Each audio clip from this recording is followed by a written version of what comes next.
Chapter 23. Wilkes Cemetery.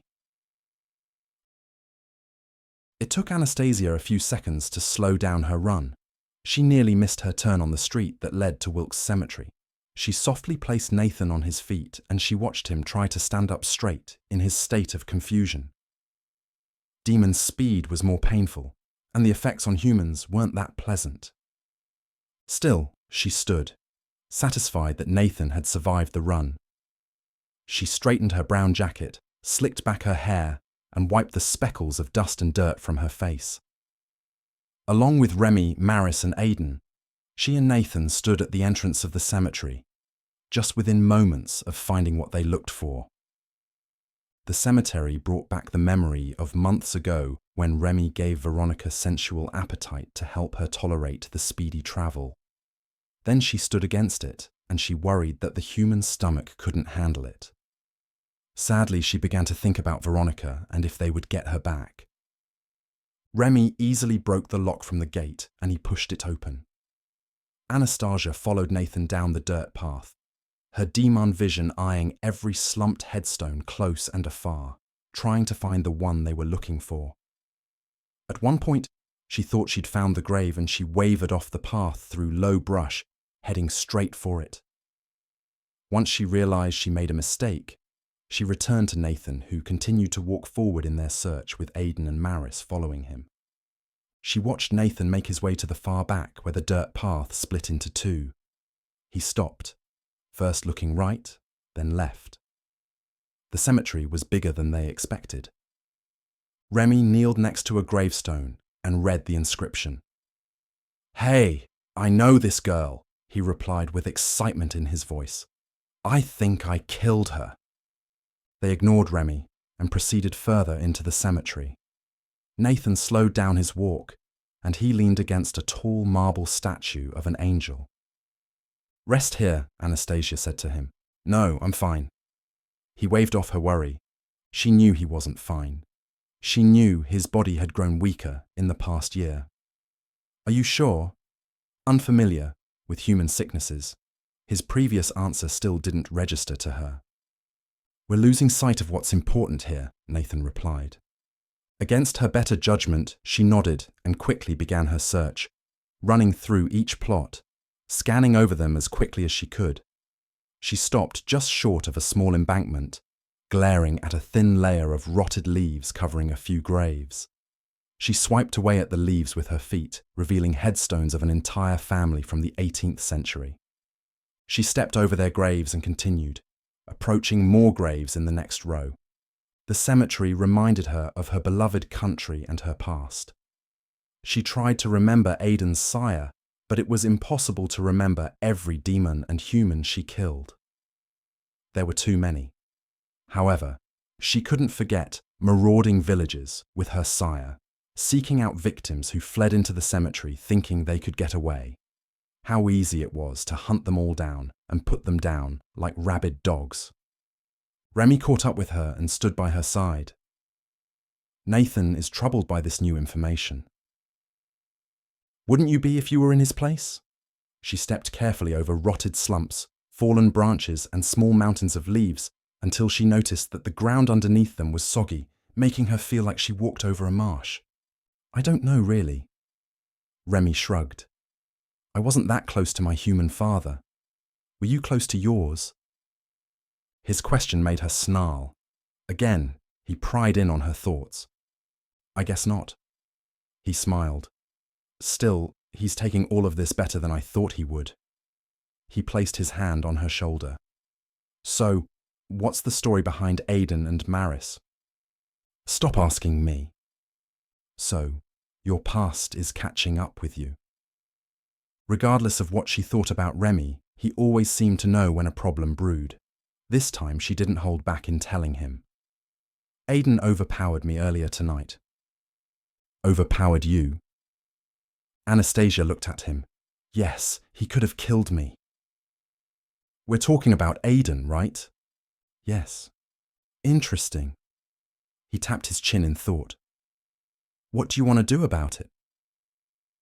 Several ideas about what she wanted to do came to her with her first thought of killing him. After this is over, I'm going to kill him. You know it won't be easy, Remy replied. If Aidan could easily manhandle you, what's to say that Maris couldn't do the same? Just then, a sliver of moonlight bounced off a columbarium in the back, catching her Deamhan eye. She approached the brick wall covered in veins from a tree near the right of it. She began to read the names, noticing that the columbarium contained humans, all with the last name Tiernan. One plaque with the name of Nathan Tiernan Sr. made her pause. But then she remembered that Nathan was named after his own grandfather. Eventually she noticed one plaque engraved with the name Eliza Tiernan, and another with the picture of a crescent moon and the name Butch Tiernan. I have to tell Nathan we found it. She turned around, coming face to face with Aidan and Maris. Somehow she didn't notice that they snuck up on her, and by the way, Remy also glared at them. He also stood surprised. From the corner of her eye, Anastasia signaled to Remy. She didn't want to leave Aidan and Maris alone with her findings. She wanted Remy to stay with them until she came back with Nathan. Remy easily read her behaviour. We'll be here when you get back. She immediately made her way back to Nathan. We found it, she whispered to him. Nathan sighed, and he followed her through the cemetery and back to the site. They watched as Nathan rubbed his hand along the plaques of his mother and father. He took his time while remaining eerily silent. Headstones, graves, and a columbarium made no sense to Anastasia. Not once did she mourn the death of any person or demon she encountered in life, including her own parents. However, she found it in herself to give Nathan a moment before she desecrated his father's true resting place. Her eyes turned stark and she balled up her fist, punching at the plaque. After several moments it shattered and she reached in, grasping onto a cold steel urn. She pulled it out and noticed that the lid was melted shut. I have to break it open. She looked to Nathan and awaited his go-ahead. He nodded and looked away as Anastasia raised the urn over her head and slammed it to the ground. The urn shattered and the cremated remains floated through the air. Among the broken urn pieces, she saw 5 smoothed pieces of stone with carved writing. She placed the pieces together. They must have broken the last piece to fit it in the urn. Anastasia looked among the scattered ashes on the ground. Her eyes picked up on the small green crescent amulet shimmering in the moonlight. She began to place the pieces of stone and the amulet in her pocket when Maris stopped her. That belongs to me, she said. Not anymore. Anastasia stuffed them in her pocket. Maris stood up to Anastasia. That amulet is mine. Stop this. Nathan raised his voice, squashing the conflict. What part of we need to all work together do any of you not understand? He turned back to the broken urn. We need to get back and put those pieces together. He held out his hand. Give them to me. Anastasia handed the pieces to Nathan, but before giving him the amulet, she looked into his weary eyes. Your father was a great man. Nathan cleared his throat. I would like to think so. He was. Aidan added, yes, he kept secrets from you, but because he wanted to protect you. Kira wanted to protect you. I never liked it. I pretended to, for my mother's sake, but there was always something about it that didn't sit right with me, especially after I became Deamhan. Anastasia, Remy, and Nathan watched Maris grab the amulet carefully, lift it to her nose, sniff it, then place it back on the table. It's a dangerous heirloom. So, how does this thing work against dark magic? Remy snatched the amulet from the table and Maris quickly moved back. You shouldn't touch it like that. Put it back. Why? Because it can kill you. Remy placed it back on the table. I don't believe in that magic mumbo-jumbo anyway. She's right. Anastasia also moved away from the table. She remembered seeing the amulet before dangling around Maris's neck the night she sired her. At that time, she also felt uncomfortable near it, and she didn't know why. So, how does it work? Remy squatted to take a closer look at the amulet. Anastasia ignored Remy's childish antics. She knew he didn't believe in anything magical. It was part of his Catholic upbringing he carried over from his human life. Instead, she looked at Nathan, who sat quietly in his seat. She pried on his thoughts, finding them blocked. The question we should ask ourselves is, how will it help us? Nathan arranged the pieces of stone. The writing on the tablet was in cuneiform writing, and according to what he knew, Kyra was the only one who could decipher it. Still, he asked Maris, and when confronted with the idea, she denied it. "I don't have any idea on how to read it," she said. She glared at the puzzled pieces. "It should have been destroyed years ago." "So, where can we find this Kyra?" Remy questioned.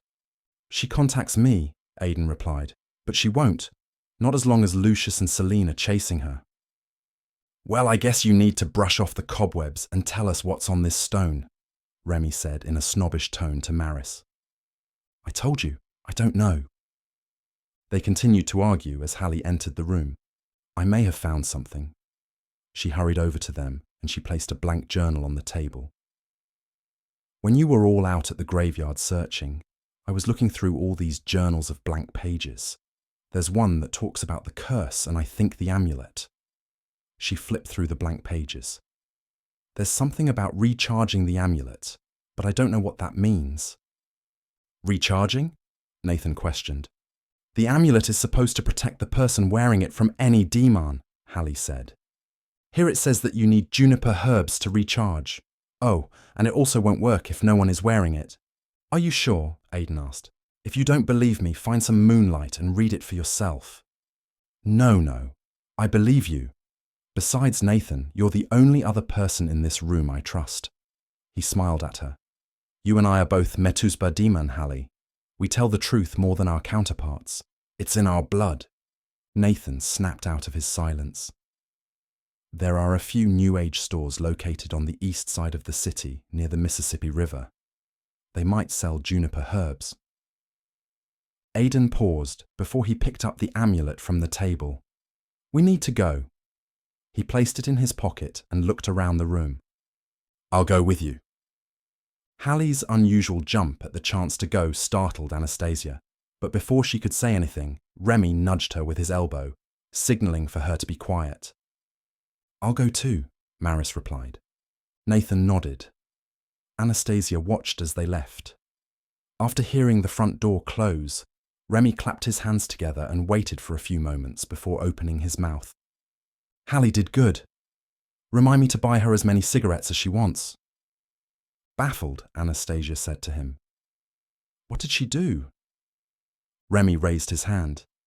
"Before you and Nathan get on me about this, let me explain." Anastasia stepped up to him. "Did you force her?" "You know I can't force that girl to do anything she doesn't want to do," he replied. "Look, you don't trust Aidan and Maris, and neither do I." "Remy, what are you doing?" Nathan's lips quivered. "The three of us need to have a little chat about those two." He folded his arms across his chest. "We also need to discuss what to do if we manage to stop Lucius and Celine." Anastasia sensed that Nathan felt confused and troubled about Remy's suggestion. She glared back at the pieces on the table again, wanting to know what he had in mind. "They're going to try and kill Anastasia, and I'm sure they won't stop there," Remy said. "Nathan, I know you trust Kyra and her judgment, but something doesn't fit. Like why they didn't destroy this in the first place. Why Aidan didn't tell Kyra that he brought Maris here." "It's crossed my mind," Nathan replied. "Maris should not be alive." Remy's brown eyes danced in the dim light of the study. "The longer she lives, the more danger she puts us in." He looked to Anastasia. "Lucius will get Kyra. It's just a matter of time. Am I wrong?" Anastasia scrunched her lips at the idea. "That isn't our choice to make." Nathan exhaled, and he wiped the sweat from his brow. "It's not your choice, Nathan. It's ours," he replied. "We're demon. We're the ones who will suffer the most if Lucius frees the pure ones." "All of us will suffer, Remy," Nathan objected. "Killing Maris won't end this." Not only Maris, Kyra too. Nathan shook his head. I'm not listening to any more of this. He headed for the door. No one is killing anyone. That is not what we're here to do. I'm not risking my life for them, he replied. Then don't. No one is asking you to.